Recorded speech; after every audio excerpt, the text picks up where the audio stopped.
Hello, everyone. This is Sam from Remax, as well as SaberiSixRealEstate, back with another podcast episode with the creator, the founder, and the inspiration for this podcast, my mentor, the best realtor I know. Whoa. Why do you keep, this is a mutual thing. Yeah, but I just I'm get not the inspiration behind it. I get all my ideas from you. Actually, you are. Because you did approach me. I was thinking about doing something like this on my own, but then he approached me and he said, let's do it together. Let's do it. Those are facts. Really, you are kind of the founder of this. Well, so I'll stop gassing me up. maybe I should stop gassing you up. Is the real brains behind this machine. Yeah. So, anyways, props to you. well, let me introduce you first. This is Ali from Remax, Home Investors Team. You can find his contact information along with my contact information in the description box. All our Gmails, emails, Instagram, phone number, office, all that. If you want to get in touch, you have any questions about real estate, or you're a fan of this podcast, or you don't like this podcast, you want to tell us about it, feel free to get in touch. Anyways, we're okay without those comments, but still. Yeah. Today, as always, in this podcast, we talk about personal stories in terms of businesses we're doing with buyers, sellers. We talk about the market in Toronto, the market at a larger perspective, sometimes stocks, general finance, and stuff that has nothing to do with real estate or business when we get around to that. But today, we're going to start with an experience I've had where working with a buyer. I've told Ali about this a bit, but basically what's been happening with me is I've been looking with a buyer, and it turned ugly where we got into a fight. Physical fist fight? No. Did you knock him out? It was a verbal fight. And this is more so about customer service that I want to go on from. Sorry, before you get into it, this is an example of where I think an agent is very well within their rights, and I support his decision to. Can I just say that or not? Let me just get to the story, right? Well, I support his decision, and I think it's substantiated, and I think any agent that has dealt with what he just dealt with is very is within the right, and there's enough. I don't know how to put this without actually spilling the beans. But let me. You can spill the beans. Let me spill the beans first. Sure. So basically, what's happening is, I believe in a team environment, right? So when I'm working with a buyer or a seller, I'm not working against my client. Neither do I expect my client to work against me. What I expect, my expectations is that we are part of a team. We have to think alike. We have to be on the same page. And if we have differing approaches, you want something else, I think something else is better for you. We have to come in the middle, come up with a strategy that satisfies both of us, and go forward like a team, right? There's a lot of differing opinions on a team. Yes. So now that's what the BRA also is supposed to do, establish that relationship. So exactly. They're both on the same page. So this is just generally speaking at first, right? I say this to my buyer clients. I say this to my seller clients, that we are working together right now, because in real estate, it can get contentious, especially in a hot market. There are times where you and a teammate get a little annoyed at each other, but you have to always understand that we're on the same page here, right? And with all my clients in the past, whenever it got a little bit heated, that's what happened. We understood we're on the same team, and we're looking for the same results, but we also have to understand the process as well, and we go forward as a team. So that's the expectation I have, and with that comes just a basic level of respect, right? Now, with this client of mine, former client, the story basically is that I asked to terminate with him. Wherein typically I would say about 90% of the situations or cases, it's the other way around, where the buyer asks to terminate with the client, with the agent. So you fired your client. Basically, somewhat. Let me just go through the story. Big Trump over here. So, basically, what happened was he was making threats, and when you're making threats to your representative, it makes it very difficult for him or her to do their job to the best of their capacity, right? And there's a difference between providing pressure on someone to do the best work versus making threats. Providing pressure for someone to do their best work would be something like this. Hey, please try to make this happen. Or I would appreciate if you really made this happen for us because we really love this property. Or, hey, something you did I was not okay with going forward. Please don't do that because we don't like that. Whatever it is, you're providing pressure for them to be better in the future. That's fine. Making threats is different. Making threats is out and out saying, which this client of mine said, if you do not get me this house, I'm going to terminate with you and go work with another agent. So although I, in the end, terminated with him, he made the threats of termination to me first, right? So in the long run of things, I didn't really terminate with him. He ended up just terminating with me as he promised. Point being, though, once he started making those threats, it got very contentious, and this individual was being really rude. And I can work with the rudeness, but if you're going to be rude and not listen to me and get the results that I told you were going to get because you did not listen to me and be mad at those results, that's a different level. Like if I tell you do XYZ, and if you do XYZ, S will happen, and you say, no, I want to do BAC, and S will happen, and S doesn't happen, then it's on you. I told you what you will do, your approach will not work, and he didn't listen. So it's all this mixed together where it led up to me being very frustrated with this individual. It was the threats, it was the rudeness, it was clearly ignoring my professional expertise and abilities to guide him the right way and suggest the right path, and ignoring all that, going his way and blaming me for the results that he chose to go forward with. It was all that put together where I got very frustrated, and I said, look, I don't need this from you. I would love to get you this property or whatever property you want in the future. I would love to make money from it. It's a win-win for both of us. But if this is going to be the way it is, I was very frustrated. I said, I don't need this. I'd rather not make this commission. I'd rather not get you this house and be happy working every day for you or for someone else, right? So that's the long run without getting into too many specific details. Mm-hmm. That's kind of what it is. I chose to terminate with him. And to his credit, he didn't back off. He said, okay, let's terminate. I mean, I guess I can give him that credit. He didn't, to be fair, he just stuck by his guns. He wasn't being wishy-washy. Now, never know. Maybe he's going to contact me in a couple of days. I doubt, though. It was pretty ugly. Point being, though, just before I hand it off to you, I'm not sure if I made a mistake or not.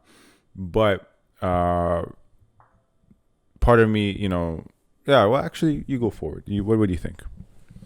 Well, I think the underlying point here is that, and you touched on this before, is that there's no respect for your professionalism, your opinion, your advice, and your knowledge of how this business works and how to structure a deal in order to move forward. He really wanted the property, but was not willing to listen as to how Sam recommended they move forward in order to get the property. So clearly, based on what I heard and what you had told me, shared with me earlier before we started recording, is that there's just no respect. There's no loyalty either. Now, the loyalty can go both ways. It definitely does go both ways. It's when an agent is loyal to their client and sees the job right through the end and doesn't quit halfway through. And that happens because sometimes people do get frustrated or some agents are just not that motivated to actually help that client. They don't really care and they string them along, right? And then on the flip side, when a client threatens and constantly says there's other people, there's this, there's that, well then you know what? Go work with another agent then. If that's what you want to do. You signed the BRA, you agreed to work with me, so have the loyalty of working with me, the respect, and at the end of the day, make your own decisions, but this is our advice, this is our recommendations, and this is how we think we should move forward based on our knowledge of your personal financial situation, the current circumstances, and the property. And, you can get many opinions from different agents, other people. Like I hear it all the time. well, so-and-so thought this. Well, does so-and-so know your personal financial situation? Does so-and-so know how many offers are being submitted on this property? Does so-and-so know the condition of this property? Does so-and-so know this and that and that and that? So all of these opinions, they're great, but until you actually know the details of a particular client and the situation, circumstances, the opinions are, in my opinion, useless, right? Because you're supposed to be working with that one person that you've trusted to help you and guide you through this process. Have the respect and the loyalty, actually see it through with that person. And if, you follow their instructions and their recommendations and advice 2 times, 3 times, 4 times, and it's not working, then I can appreciate and respect that client's decision to not want to move forward because what that person is recommending is not working out. But if they're saying A and B, but you're doing X and Z, then you're totally not listening to what that person is saying. And so you have no real reason to want to argue and say that they're not representing you or they're not doing what's in your Funny best thing interest. is about this, right? Can I just add another layer, another ahead. element I forgot to add? That I agree with you. I was about to actually say that. Look, I don't believe that you as a buyer or as a seller, just because you start working with a realtor, you are forever destined to work with that realtor. Mm-hmm. And any thought of working with someone else for a better service is you being a bad client or bad person or any sort of betrayal. It's your absolute right to do as such. If you're not satisfied with person's service, you can take your business elsewhere. However, this is what was happening. Interesting enough, I forgot to add this. With this individual, I already did one deal. I got him something else that he wanted. And this thing I got him, he said his previous agents couldn't get it. He couldn't get it by himself through the listing agent. I got it for him, right? So he failed twice, himself and his previous agents, to get this one thing that I got him for, right? And I got it for him. And at that point, when I've already succeeded at the tasks you've given me, I'm 1 for 1. I'm shooting 100% from the field. Mm-hmm. You have when you threaten to terminate after that, not after multiple failures, but after that, where I've had a track record of success, there's clearly something a little twisted in the mental department. So this is not someone who's worked with the realtor and they're not satisfied with the work because they're not getting results. When I'm giving you results and and I'm treating you with the utmost respect, you have no reason to threaten to terminate. That's not someone, once again, that's not a regular person not satisfied with the service. That's just, I don't know what to call this person, but that's being completely unreasonable and having a severe lack of respect and they essentially have no appreciation for what you've lack done, of appreciation as well. right? And so, the saying goes, you're only as good as what you did last for that person. How does Well, I don't know why I would know, but because you're better with these things anyways. You're only as what have you done for me lately? Yeah, exactly. But what I've done for him lately was I got him something that he could not get himself. Because that is in the past. Lately is now. You can't get the property and him threatening this and that. It's not as if we didn't even go for the property. We never got to that point. It was you went for other properties in the past, or no. was this your first property? I was 1 for 1 with any property. Was the first property that you guys were going to put an offer on? No, the second. Okay, so that's why. No, but the first one we got, it wasn't purchase and sale. But I'm saying any. Oh no, I meant this is the second property you're going to put an offer to purchase on. No, it was the first. Well, I don't know why he's flipping out. Oh, sorry. No. It was the second. The first, I told him to do certain things that he told did him not. A, B, and C. Yeah, he to did do X, Y, Z. Yeah. And that's what he's judging you on. Exactly. That's why I said, But point being, though, and he even agreed with me that he should have listened to me. But I think this person, honestly, not to get personal, but clearly there's something like some sort of mood disorder, perhaps. I don't know. Let's go find him a psychiatrist. Huh? Let's find him a psychiatrist. No, it's okay. It's okay. He'll probably fire the psychiatrist. So this is going back to what I was trying to say earlier, is that I fully support and think what he did was right, where he got to a point where it's like, okay, this person's not listening. They're threatening to terminate an agreement with me, which they willfully agreed to sign. Fire them. Have a nice day. And so I think he's fully within his rights, and I support his decision. I would do the same. Yeah, I mean, thing, it stings a bit. It stings, I might obviously. punch him and then fire him, but Well, you don't want to say that. I don't get. He's physical. joking, but it stings a bit, obviously, because we're human, right? And we have bills to pay. We have families, so you do think of the money you put on the table. How many kids you got? Last I checked, I think I have 4. But Oh wow, I had a boy. Good for you. yeah, All with the same baby mama. no. Damn. This is all jokes, by the way. I don't have any kids. I don't have any kids. No. The thing is also, I have to be honest, I think it's the fact that I'm younger. So I think people feel as if they can kind of treat me as such.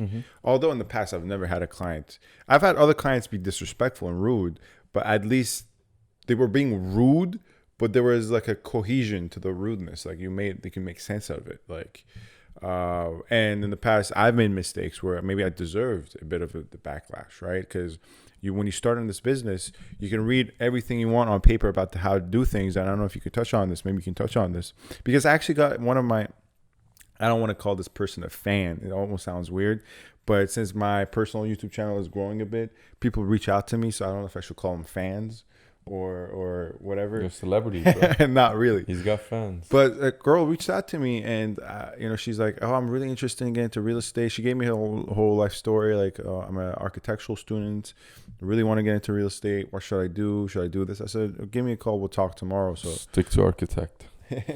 So to being that. My the thing is, maybe we can use this to change topics for a quick second. I don't know about you, but personally, like when you get your license, which is just far too easy, but there's a lot of things that you are learning on paper, but you don't truly learn them until you implement those things in practice, right? Like you can read all you want about how a multiple offer situation works, or literally how does the deposit pay, like how does the deposit relate to the commission. All of this you can read on paper, but in my frank opinion, you can't really learn about it until you as a realtor practice it for the first time and potentially mess up, or potentially mistakenly assume something and not mess up, but make a mistake and someone has to say, no, you have to submit this here and this and there, and then you learn, okay, this is how things work. So what do you think? Do you agree with that a lot of things in this industry is learning on the job? You can't really learn on paper a lot of the things. Absolutely. And it goes, I think, for pretty much any profession. Just because you get your license does not make you in any way an expert in being a realtor. You really have to get out there, and you have to learn by practicing, by doing it. One thing they don't teach you at the real estate college, which I mean, college is putting it. Real estate daycare. Yeah. The real estate daycare. College. Although now they've moved it over to Humber College, where it's actually being taught as a course, as a program. So I think I give it more credit, and I'll give it a bit more respect, and I hope that the future graduates actually know a lot more and are more prepared to enter the field. When did you start? I never asked you this. I got my license full time. When did you start full time? I guess full time around, I think, 2013 or 14. Yeah. What was I saying? So you were saying how they moved it to Humber College, and now it's more of a legitimate enterprise. Right. Now I don't know what the curriculum is going to be there, but one thing they didn't teach us when I was getting my license is how to structure deals, negotiations. That's a very critical and very important part of the process. What they taught us is how to do the paperwork, and even then, I see a lot of offers with horrible mistakes in it, and it gets really, it's a joke sometimes. But it's structuring a deal, how to negotiate, what things to listen out for and see that you can call out as complete BS, and what things are actually legitimate, and knowing how the process from financing, getting mortgages and all of that stuff, how that works, how the inspections work, what are actual concerns throughout the inspection on a property, and what's a minor defect that's like, listen, don't worry about this. You'll take care of this after closing. Because with every resale property, there's a few things that you're going to have to fix. Now, if they're major, then you go back to the negotiation table and you work that out. If it's minor, like the faucet is leaking, go hire a plumber. It'll cost you $200. Get the deal done, right? That's not a big deal. So there's a lot of these things that they don't teach you. They teach you, the formal things, that how to draft an offer, how to do this, how to do that. I remember what was the bounds of a city, the meets and bounds. Remember that? That was very. It's like 60 kilometers or 60, something like that. The meets and bounds system. The meets and bounds system and all of that stuff that we don't use today. Like I guess it's good to know. Just put more or less. I forgot most of it, but it's not useful in day-to-day practice. How to generate new leads, how to manage your clients, all of that stuff. It's the and practical aspects of the business Yeah. are not necessarily taught. And also, I think not just the practical aspects of the business, although that's like I started this conversation saying, yeah, they should teach the practical aspects of this business, negotiating, leveraging things. That's for sure. But also some theoretical stuff that they should teach that they don't teach. Like, I feel like realtors should have a good understanding of like microeconomics, like the laws of supply and demand, for instance. I think is important to know when you're trading in a commodity such as real estate. Like, if you don't know what a oversupply of a product does to the price, or if the supply goes up, the demand goes down, the laws of supply, laws of demand, elasticity, all these elasticity, like properties are. It's kind of actually debate if they're elastic or not. And I can't believe I just in the process of saying how we should know more things, more theoretical stuff, I actually said microeconomical, which is not an actual word. You probably shouldn't use it. More concepts within microeconomics, right? Mm-hmm. Point being, a lot of real estate agents don't do this. If they ask them, hey, why have the condo prices dropped? Like, they wouldn't know necessarily. They just know that it has because they've read it somewhere. Right. But they don't know why, right? If you ask them, why is it, do you think like there's an inverse relationship between detached properties and condominiums? They just not how the real estate college, now Humber, I think, teaches you. You should know financing stuff. You should know, I guess they teach a bit of financing. But point being, though, a lot of theoretical stuff they don't teach either, which I think would be important, would make make better realtors, would raise the level of entry required. In turn, there will be less dumb realtors out there that makes us look bad. So but it also makes us look good, right? So when you know a lot more and you understand the microeconomics of the real estate industry, and how things work and all of that stuff, it just lets the diamonds shine among the coal, right? You guys don't know, but this guy does way more work on his like off time than most realtors do on their on time. Like, when he's not working in real estate and taking a break, his break, I think, is like going through numbers in the past and jotting them down. That's what is a break for this guy. Yeah. Right? For most other people, a break is just like, open a beer, watch sports or whatever. This guy is listening to motivational videos and running out numbers. So I was joking about the motivational video part. No, I watch those as well. You shouldn't. Why not? I don't know. Like, it's not. On a Saturday night, why are you watching Dan Locke? Like, I'm watching Gary Vee. All right. So that's it for this. Do you have any other last words for this segment? No, I have stories of where I fired my clients as well, but we can save that for some other time. No, we'll actually come back to it. We have to take a break. We'll come back to it, and you tell your side of things about how you fired your clients, okay? Sure. All right, we'll be right back. Anyways, we're back. So, Ali, you said you had experiences with firing clients as well. Yes. So I'm interested to hear what your story is with regards to those circumstances. Well, the one time I fired, there's 2 times in which I had terminated a BRA. Mm-hmm. The first one, actually, the client requested to cancel it, and my broker of record, after listening to me and analyzing the situation, said no. That's a different story.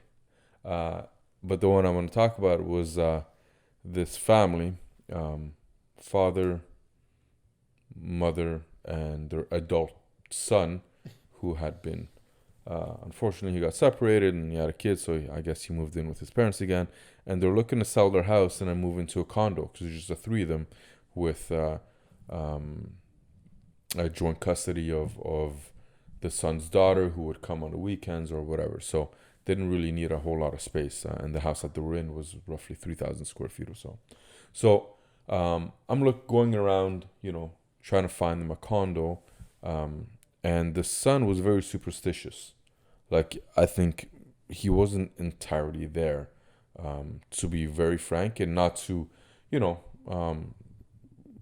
take a stab at him, but he didn't want anything with a number 4, number 8, and number 13 in either the apartment number or the condo number. What was his background? Sorry, they were Indian, and so the number 4. I think that's more of a Chinese thing, yeah, right? the Chinese number 4 in Chinese sounds like death, and so a lot of Chinese people won't buy a house or anything that has a number 4 in it. Number 8, and I was like, what's the issue with 8? He said there's somewhere in India, there's a belief system where the number 8 is bad luck. I'm like, okay, so we got the Chinese covered and the Indians covered, and 13 is a North American superstition. So essentially my hands are very tied. The building number, This guy's pretty diverse. Like, he's giving equal opportunity to all cultures. it was crazy though. So 4, 8, and 13. The building number couldn't have those numbers or add up to any of those numbers. What? Wait. So they could. And the unit number. So if the unit number was 202, 2 plus 0 plus 2 equals 4. That's a no. Oh my God! What if the building was 8, or sorry, let's say 6 Front Street, but the unit number was I don't know, 2 or something 408. Oh wow! Right. So 4, 8, both numbers are not okay. So that unit number is not acceptable. The building is acceptable because the number is 6. Say 6 Yonge Street, for example, right? Yeah. But any unit in that building that had the numbers 4, 8, or 13, or the combined numbers added up to any of those 3 numbers, is a no-go. So even if the address was 9 Front Street, that's 9 is the building number, and the unit is 202. So 2 plus 2 is 4, plus 9, 13. That's even a bigger one. Yeah.